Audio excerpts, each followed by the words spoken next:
अस्सलाम दोस्तों, आज हम बात करेंगे एक बहुत ही पुरानी और हैरान कन जगह के बारे में जिसका नाम मोहनजोदड़ो है।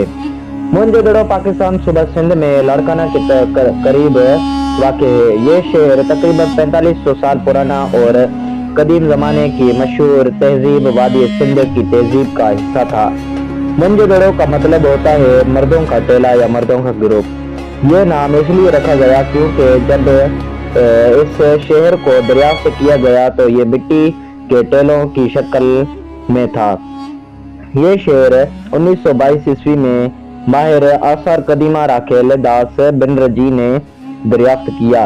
इसके बाद यहाँ खुदाई शुरू हुई और दुनिया को एक ऐसी तहजीब के बारे में पता चला जो अभी अपने वक्त से बहुत आगे थी। इस शहर के सबसे खास बात इसकी प्लानिंग थी। यहाँ के सड़कें सीधी और एक तरतीब से बनी हुई थी। घरों में कमरे, गुसलखाने और नक्काशी आदि की निज़ाम मौजूद था जो आज के जदीद शहरों जैसा है। आज मोहनजोदड़ो यूनेस्को के आलमी विरसा साइट में शामिल है और ये दुनिया भर के लोगों के लिए एक अहम तारीख मकाम है।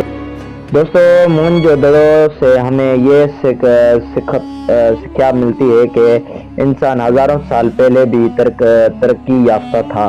उम्मीद है आपको मालूमात पसंद आई होगी। अगर अच्छी लगी है तो लाइक करें वीडियो को और चैनल को सब्सक्राइब लाजमी करें।